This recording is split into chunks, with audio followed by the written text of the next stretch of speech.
বিশ্ব সংবাদে আপনাদের স্বাগত। শুরুতেই সংবাদ শিরোনাম, পরে বিস্তারিত।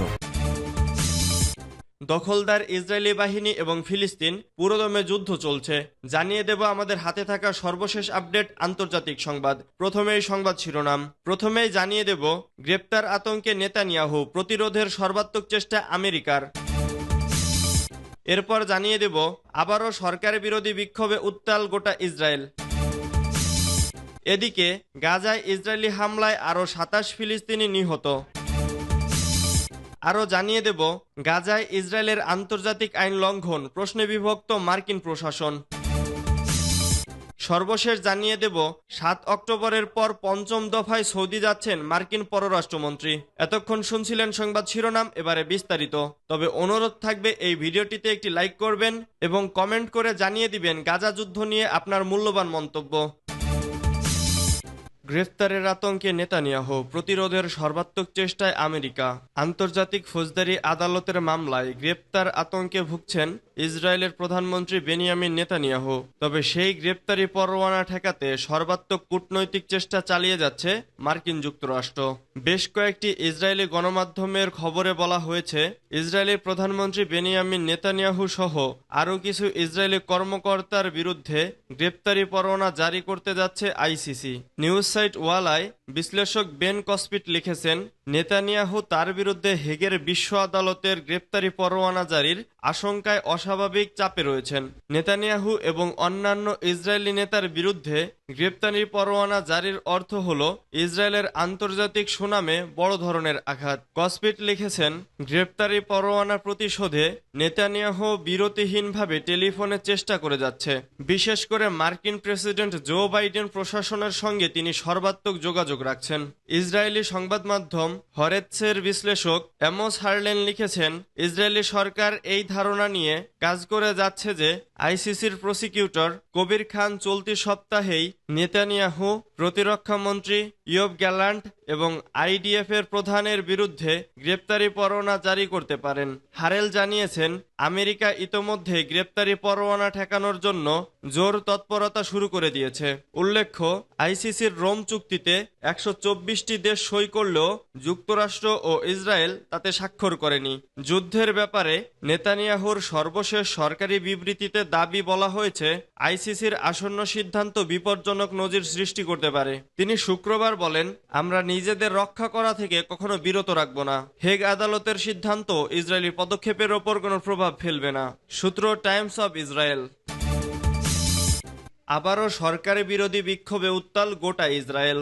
আবারও সরকার বিরোধী বিক্ষোভে উত্তাল হয়ে উঠেছে পুরো ইসরায়েল। মূলত ফিলিস্তিনের স্বাধীনতাকামী সংগঠন হামাসের হাতে আটক থাকা জিম্মিদের উদ্ধার এবং আগাম নির্বাচনের দাবিতে ইসরায়েল জুড়ে এই বিক্ষোভ ছড়িয়ে পড়েছে।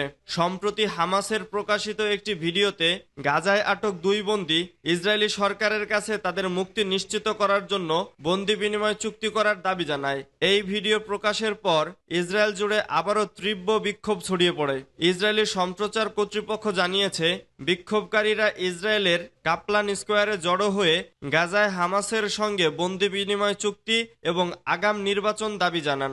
গাজায় আটক বন্দীদের পরিবারের সদস্যরাও এদিন বিক্ষোভে অংশ নেয় এবং বিক্ষোভকারীদের সামনে বক্তৃতা দেয়। এদিন হাজার হাজার ইসরায়েলি তেল আবিবের প্রতিরক্ষা মন্ত্রণালয়ের সামনে বিগিন স্ট্রিটে জড়ো হয়েছিল। পশ্চিম জেরুজালেমে ইসরায়েলি প্রেসিডেন্ট আইজাক হারজেগের বাড়ির কাছেও বিক্ষোভ করেছেন অনেকে। সিজারিয়ায় প্রধানমন্ত্রী বেনিয়ামিন নেতানিয়াহুর বাসভবনের কাছে এবং হাইফায়ও কয়েক হাজার ইসরায়েলি বিক্ষোভ করেছেন। বিক্ষোভের এক পর্যায়ে কাপলান স্কোয়ারে পুলিশ ও বিক্ষোভকারীদের মধ্যে সংঘর্ষ শুরু হয়। বন্দীদের পরিবার বলছে, ইসরায়েলকে অবশ্যই রাফা আক্রমণ অথবা হামাসের সাথে চুক্তির মধ্যে যে কোনো একটি বেছে নিতে হবে। এছাড়া এই পরিবারগুলো যুদ্ধের অবসান ঘটিয়ে হলেও গাজায় আটক বন্দীদের মুক্তি নিশ্চিত করার জন্য সরকারি সদস্যদের প্রতি আহ্বান জানিয়েছেন। ইসরায়েলি সংবাদ মাধ্যমগুলো বলছে, হামাসের হাতে ২৪০ থেকে ২৫৩ ইসরায়েলি বন্দী ছিল, যাদের মধ্যে ৩ জনকে ইসরায়েল মুক্ত করেছিল এবং ১০৫ জনকে হামাস গত বছরের নভেম্বরে বন্দি বিনিময় চুক্তির সময় মুক্তি দিয়েছিল। অপরদিকে ইসরায়েলি হামলায় ৭০ জন বন্দী নিহত হওয়ার কথা বলে থাকে হামাস। সূত্র টাইমস অব ইসরায়েল। গাজায় ইসরায়েলি হামলায় আরও ২৭ ফিলিস্তিনি নিহত। ফিলিস্তিনের অবরুদ্ধ গাজা উপত্যকার রাফা শরণার্থী শিবিরে আবারও হামলা চালিয়েছে দখলদার ইসরায়েলি বাহিনী। এতে অন্তত ৭ জন ফিলিস্তিনি নিহত হয়েছেন। এ নিয়ে গত ২৪ ঘন্টায় ইসরায়েলের লাগামহীন বোমা হামলায় মোট ২৭ জন ফিলিস্তিনি নিহত হয়েছেন। কাতার ভিত্তিক সংবাদ মাধ্যম আল জাজিরা এ খবর দিয়েছে। প্রতিবেদনে বলা হয়েছে নিহতদের মধ্যে অন্তত ১০ জন শিশু রয়েছে। এদিকে গাজার স্বাধীনতাকামী সংগঠন হামাসের কর্মকর্তা খলিল আল হাইয়া বলেছেন, ইসরায়েলের পক্ষ থেকে একটি নতুন যুদ্ধবিরতির যে প্রস্তাব করা হয়েছে তা তারা পর্যালোচনা করছেন, কারণ ইসরায়েলের পররাষ্ট্রমন্ত্রী বলেছেন বন্দি বিনিময় চুক্তিতে পৌঁছালে রাফাতে পরিকল্পিত আক্রমণ স্থগিত হবে। গত বছরের ৭ অক্টোবর হামাসের নজিরবিহীন আন্তঃসীমান্ত হামলার পর থেকে ইসরায়েল গাজা উপত্যকায় অবিরাম বিমান ও স্থল হামলা চালিয়ে যাচ্ছে। ইসরায়েলি এই হামলায় হাসপাতাল, স্কুল, শরণার্থী শিবির, মসজিদ, গির্জাসহ হাজার হাজার ভবন ক্ষতিগ্রস্ত বা ধ্বংস হয়ে গেছে। এছাড়া ইসরায়েলি আগ্রাসনের কারণে প্রায় ২০ লাখেরও বেশি বাসিন্দা তাদের ঘরবাড়ি ছাড়তে বাধ্য হয়েছেন। মূলত ইসরায়েলি আক্রমণ গাজাকে ধ্বংসস্তূপে পরিণত করেছে। জাতিসংঘের মতে ইসরায়েলের বর্বর আক্রমণের কারণে গাজার প্রায় ৮৫% ফিলিস্তিনি বাস্তুচ্যুত হয়েছেন। আর খাদ্য, বিশুদ্ধ পানি এবং ঔষধের তীব্র সংকটের মধ্যে গাজার সকলেই এখন খাদ্য নিরাপত্তাহীন অবস্থায় রয়েছেন। এছাড়া অবরুদ্ধ এই ভূখণ্ডে ৬০% অবকাঠামো ক্ষতিগ্রস্ত বা ধ্বংস হয়ে গেছে। ইসরায়েল গাজার ওপর ব্যাপকভাবে অবরোধ আরোপ করে রেখেছে। এর ফলে এই ভূখণ্ডের জনগোষ্ঠী, বিশেষ করে উত্তরাঞ্চলের বাসিন্দারা অনাহারের দ্বার প্রান্তে রয়েছেন। গাজায় ইসরায়েলের আন্তর্জাতিক আইন লঙ্ঘন প্রশ্নে বিভক্ত মার্কিন প্রশাসন। ফিলিস্তিনের অবরুদ্ধ গাজা উপত্যকায় ইসরায়েলি বাহিনী বিগত ৬ মাসের বেশি সময় ধরে ফিলিস্তিনের স্বাধীনতাকামী গোষ্ঠী হামাসের বিরুদ্ধে যুদ্ধ করছে।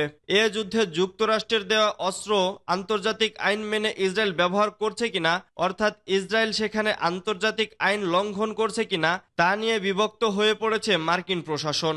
ইসরায়েল বলছে তারা আন্তর্জাতিক আইন মেনে গাজায় মার্কিন অস্ত্র ব্যবহার করছে।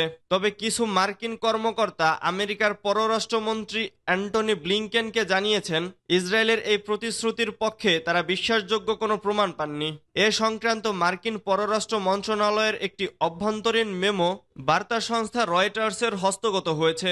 গত ফেব্রুয়ারিতে প্রেসিডেন্ট জো বাইডেন একটি জাতীয় নিরাপত্তা স্মারক জারি করেন, যেখানে বলা হয় গাজায় যুক্তরাষ্ট্রের সরবরাহ করা অস্ত্র আন্তর্জাতিক আইন মেনে ইসরায়েল ব্যবহার করছে কিনা তা নিয়ে ব্লিংকেনকে অবশ্যই ৪ মে এর মধ্যে কংগ্রেসে প্রতিবেদন জমা দিতে হবে।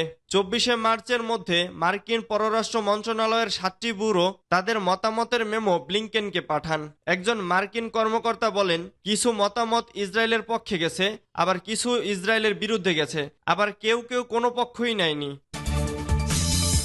৭ অক্টোবরের পর পঞ্চম দফায় সৌদি যাচ্ছেন মার্কিন পররাষ্ট্রমন্ত্রী। সৌদি আরবে সফরে যাচ্ছেন মার্কিন পররাষ্ট্রমন্ত্রী অ্যান্টনি ব্লিংকেন। তিনি কয়েকদিনের এই সফরে গাজা যুদ্ধবিরতি এবং বৃহত্তর আঞ্চলিক সংঘাত প্রতিরোধের প্রচেষ্টা নিয়ে আলোচনা করবেন। মার্কিন পররাষ্ট্র মন্ত্রণালয় এ তথ্য নিশ্চিত করেছে। ফরাসি বার্তা সংস্থা এএফপি এক প্রতিবেদনে এ খবর দিয়েছেন। খবরে বলা হয়েছে রোববার সৌদি আরবের উদ্দেশ্যে পাড়ি দেবেন ব্লিংকেন। সম্প্রতি সময়ে ইরান এবং ইসরায়েলের মধ্যকার দীর্ঘ ছায়াযুদ্ধের পর প্রথমবারের মতো তিনি ওই অঞ্চলে সফরে যাচ্ছেন। এই সফরে উপসাগরীয় আরব দেশগুলোর মন্ত্রীদের সঙ্গে তার সাক্ষাৎ করার কথা। মার্কিন পররাষ্ট্র দপ্তরের মুখপাত্র ম্যাথিউ মিলার বলেছেন, গাজায় যুদ্ধবিরতির চলমান প্রচেষ্টা নিয়ে আলোচনা করবেন ব্লিংকেন। হামাসের হাতে বন্দী জিম্মিদের মুক্তি নিশ্চিতের বিষয়েও আলোচনা করবেন তিনি।